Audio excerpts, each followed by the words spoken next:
Labels are generally exploitative, advantageous, and they never usually have your best interests. The only way to protect yourself from that is to find a team that believes in you, that you can trust, who also has access. Let me start off by saying, although I signed a contract, I have never been a signed artist. There are so many different kinds of deals that you can do with a label, and the one that I did was a distribution deal. So I own a majority of my masters. They only get a little percentage until they recoup on an agreed upon earnings or a specified time. The only thing that they give you is some upfront money. If you don't want to consider that independent, then Tech Nine, Chance the Rapper, Hobson, in newly, La Russell would not be considered independent. This is still considered independent because they don't get anything else. They only are involved in the music. That means they don't make money from your shows and appearances and all of that other stuff that comes with a 360 deal. So when I signed my distribution deal, it was through a subsidiary of a major label. I want to give a special shout out to the A&R Wes. He found out about me through the manager that I had at the time. We're still friends. All he needed was to hear my talents once, and he was locked in and believed in me. And then he showed what he heard to the boss above him. And if I'm being completely honest, there is not much they could have gained from me from that level that I was at, but they believed in me so much that they just wanted to be a part of my journey, and I appreciate that. What I was looking for at this place was a team and an opportunity to be able to access new relationships. I signed, we wanted to get the ball rolling. This was a one project deal, and they gave me a good marketing budget. At this point, I knew how to market myself as an independent artist on the cheapest budgets possible, but I knew that there was another level that I hadn't reached yet. So because I was working with people that I trusted,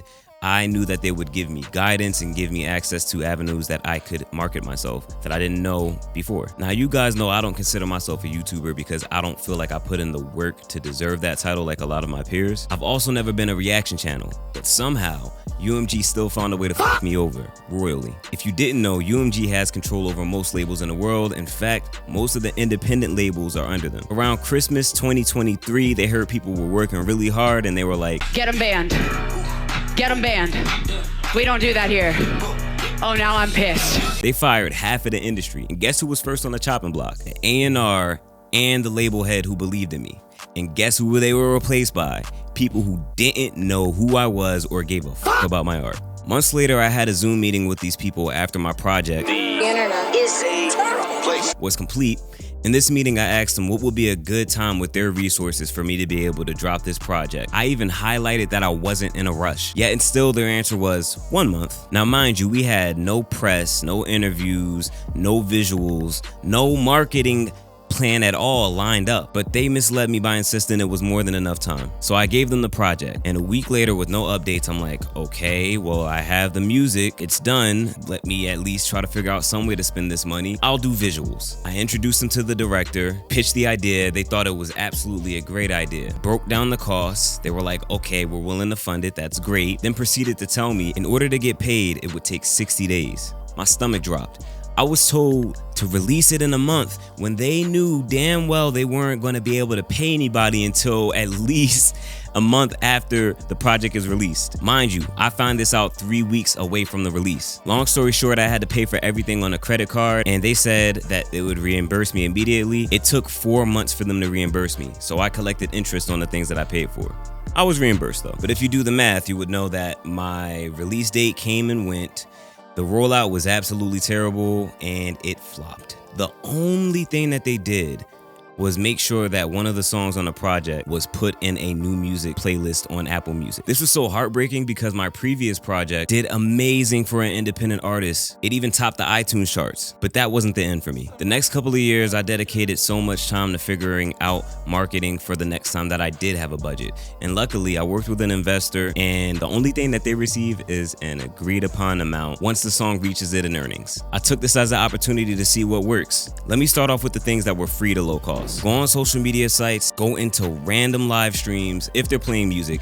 Ask, hey, are you taking song requests? I really want to hear this song. It also helps if you have a second profile so people don't feel like you're self-promoting. Outside of that, there are plenty of channels who review music and you can just pay them to listen to it. Another way is to make multiple versions of your songs and just replace one bar and add the name of a DJ. Send that out to as many DJs that you have access to. Them knowing that their name is in the song, they're more likely to play it because it's a flex. That's for radio DJs, but as far as regular DJs, if you're out in that scene, it's okay to dap up the DJ and give them a 20. That's just incentivizing them to say like, yo, take a chance on my song. But here's the thing, not Give them nothing that does not fit the vibe of the party. You will lose all of your relationships with the DJ. People will be hearing your song in a bad setting and it will just put stain on your brand. Another cheap or free way to do it is just to ask your hot or influential friends to post the song. No, I don't mean just post the song like by itself. Do a small short little video to it. Let's take it up a notch. These things benefit you the more money that you put into it. Let's talk about playlisting.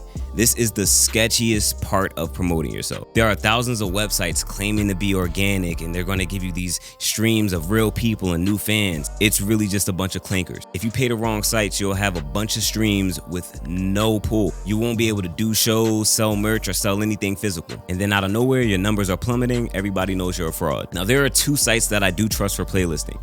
The first one is Submit Hub. They're good at playlisting and they also have a lot of resources for independent artists. Go check them out. And I was hesitant to try another one because there was one other site that I tried and then I got flagged by my distributor for bots. Thankfully, I didn't put much money into them and the streams were corrected. I trusted Boost Collective. Not only did they give me good results, but I got details on where the streams were coming from and what playlist they were putting those songs in. Not streams from one weird, obscure location that probably is just bots. And no, I wasn't paid to do an ad. They just wanted my honest opinion on how it went. So here it is. It works. Now let's step up to more pricey things. Your visuals is your gimmick. I'm not gonna tell you exactly what to do because this involves you being creative, but we live in a very, very visual based world. Studies show that most people watch Reels, TikTok, YouTube Shorts, all of that with the sound off because they're watching it at work or whatever. So you have to make sure you post something that makes people say, ooh, I have to hear what this sounds like because I'm already looking at something interesting. So either hire somebody to help you come up with an aesthetic for your rollout or invest the time and money into researching what fits the aesthetic of the song or album you're trying to promote. This also includes things like songs, equipment such as lights, or a camera. Truth be told, I have a whole different mic that I record on. I just like the way that this looks. You made the soundtrack already. Make the movie. It's so rewarding to give back to your audience. For example, a lot of my audience is rappers. So if I want a song to become more popular, I might invest in some prize money and do an open verse challenge. This gets more people exposed to your song.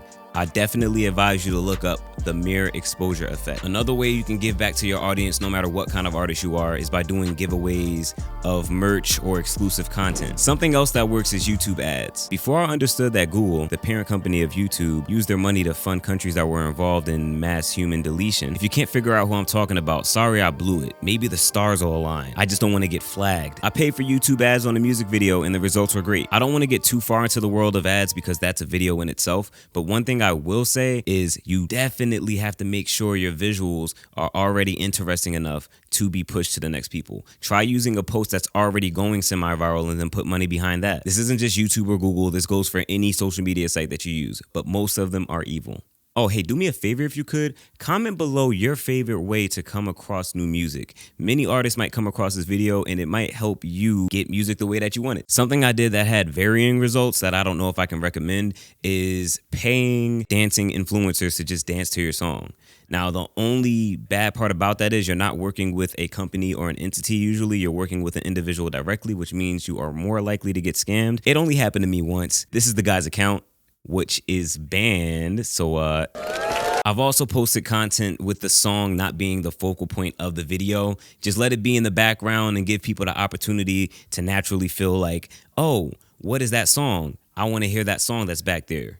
It works sometimes. This is a pre-recorded video. Go outside. I'm hiding in your walls.